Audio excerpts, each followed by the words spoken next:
Hi friends, स्वागत आहे तुमचं आपल्या यूट्यूब चॅनलवर. सगळ्यात पहिलं दसऱ्याच्या ना तुम्हाला हार्दिक हार्दिक शुभेच्छा. तर आता मी करते आहे पोळ्या.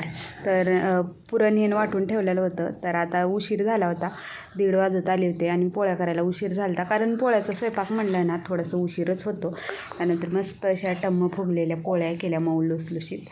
त्यानंतर सोबत भजी पण तळलेली होती. मी आज कांदा भजी बनवलेले होते. तर भजे तळून झाल्यानंतर कटाची आमटी करून घेतली बघा. कटाच्या आमटीशिवाय ना पुरणपोळीचा स्वयंपाक ना अधुराच असतो. त्याच्यामुळं ना कटाची आमटी करून घेतली, छान अशी तयार केलेली होती. तर एक कांदा आणि एक तुकडा खोबऱ्याचा असं भाजून घेतला.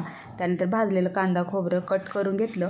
त्यानंतर तव्यावर चमच्याभर तेल घातलं, अद्रक लसूण, त्यानंतर भाजलेलं खोबरं आणि भाजलेला कांदा चांगला असं तव्यामध्ये परतवून घेतला.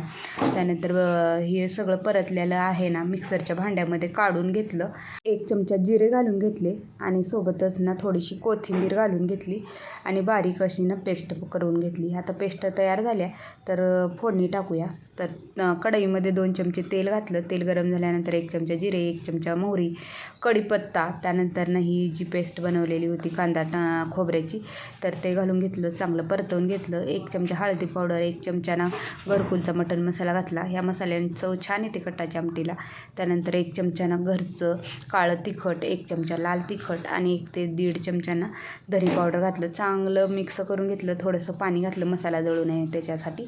त्यानंतर तेल सुटेपर्यंत परतवून घेतलं. तेल सुटल्यानंतर याच्यामध्ये येळण घालून घ्यायचं, चांगलं परतवून मिक्स करून घ्यायचं. त्यानंतर चवीनुसार मीठ घालायचं. 5 मिनटं चांगलं सळसळ उकळू द्यायचं. मस्त अशी कटाची आमटी तयार. वरून कोथिंबीर घालायची.